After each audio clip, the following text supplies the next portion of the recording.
Hello, welcome to the Treasure Fox. My name is Wendy and I buy and sell vintage and contemporary jewelry and accessories. I recently started this channel.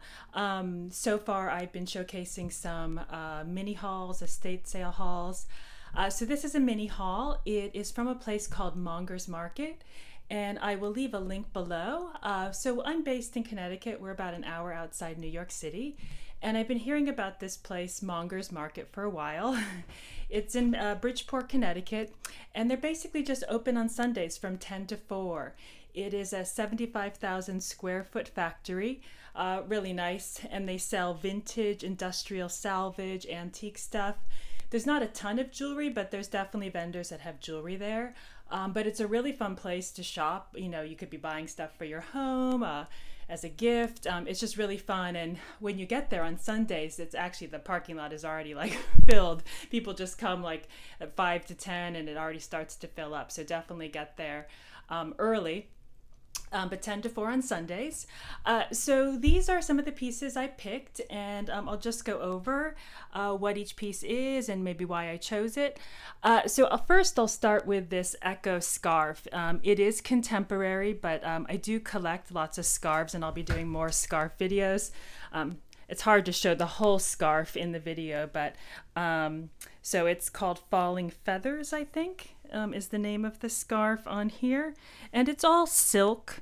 Sorry, I'm trying to find that. So there, Echo. And you can tell this is more their contemporary logo. So Echo was founded in the 1920s and by Edgar and Teresa Hyman.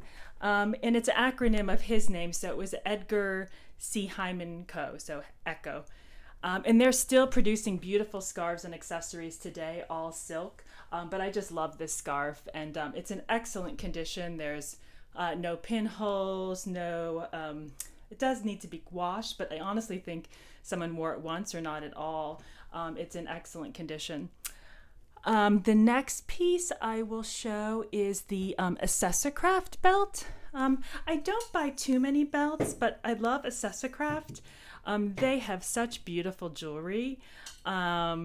So Accessocraft was founded around 1930, and I think they were in business till about the late 1990s. And they have some amazing necklaces, but I thought this was a really nice belt.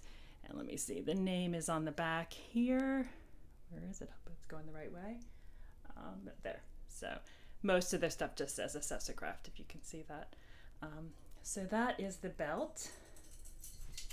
And then we have, let's see, I'll just stay with some of the contemporary stuff. This is a Donna necklace.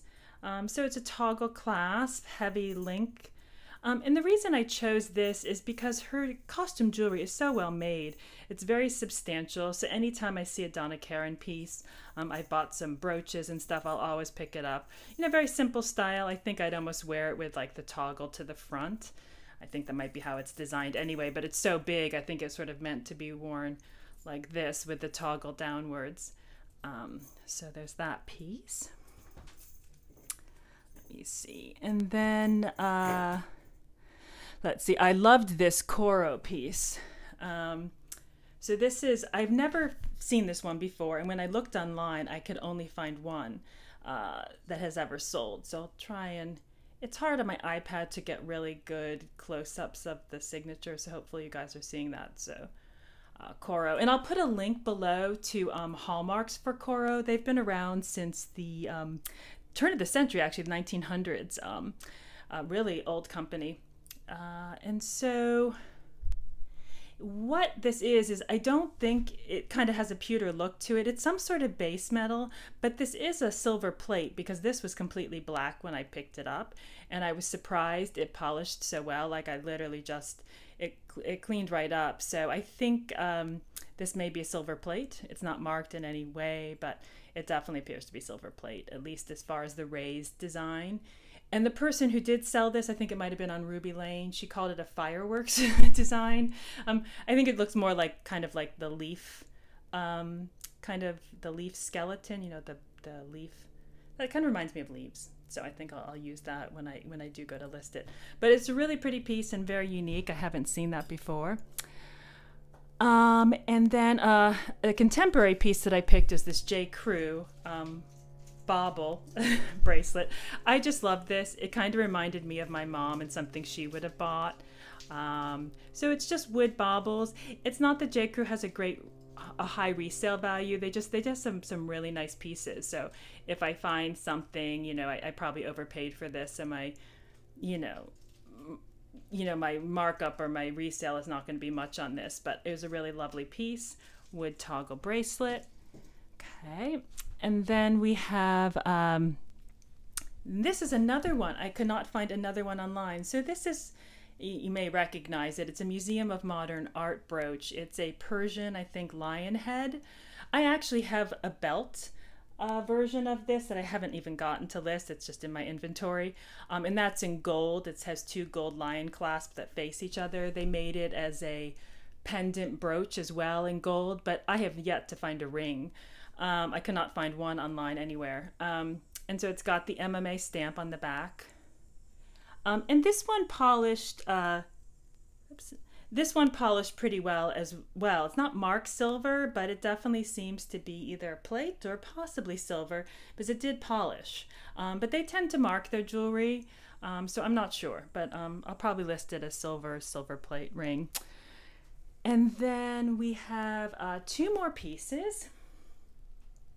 This Whiting and Davis mesh necklace, and this is in excellent condition. You know, Whiting and Davis is kind of known for their mesh pieces, both their beautiful bags and their mesh necklaces. And so the tag is just, see if I can get a close up of this. It's Whiting and Davis. Hopefully this is facing the right way. So the tags, whoops, where the camera is, okay. The tags look like that, so like Whiting and Davis. And so in excellent condition. If they're really worn, or if it looks like there's mesh kind of, you know, missing, I wouldn't pick it up, but this is in excellent condition, and they're very popular. I've sold a few of these before.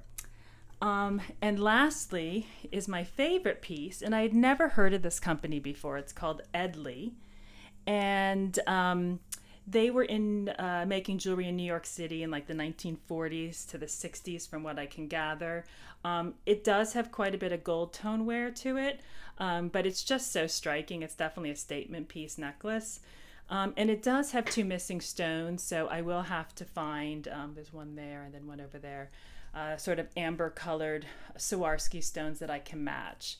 I tend not to pick pieces that have a lot of wear or missing stones unless they're really special, or I think I can, you know, fix them, because it's just, to me, I like to kind of keep the integrity of the piece. But it's hard after all this time, you know, not every jewelry, you know, remains with all the stones intact. But no, it's a really lovely piece, so I'll definitely, it may take me a little while to get like a good duplicate, but I will look for stones that kind of match that color. I think some of the ones I tend to see are lighter, so it will be noticeable. So hopefully I can find some that match this. So that is everything I found from Mongers Market. Definitely check it out when you're in Connecticut if you're passing through this way. So every Sunday from 10 to 4, and I think it's year round because it's indoors. So, but really fun place. You'll like it. And so I'll put a link below in the description, and I can also link to their Facebook page, because their website doesn't have much on it. You won't get a good idea. You kind of have to look through photos on their Facebook page. So that is everything I picked up from Mongers Market. Hope you enjoyed. So let me know if you have any questions about any items, about jewelry in general. And if you have some kind of videos you'd like to see in the future, let me know. You know, so far I'm doing estate hauls and things. I'll be doing some maybe jewelry history. And I also want to do some special items that I've collected. There's pieces I've bought, and I'm pretty good about selling everything I bought, but there's definitely a few that I'm holding on to because they're just really unique or hard to find, and just really special. So I'm keeping them for now. I may sell them down the road. So I do want to showcase some of those, and eventually giveaways as my channel grows. I definitely have extra jewelry that I'd love to be able to give away to viewers. So that's all part of what's planned. So anyway, thank you so much for watching, and see you next time. Bye.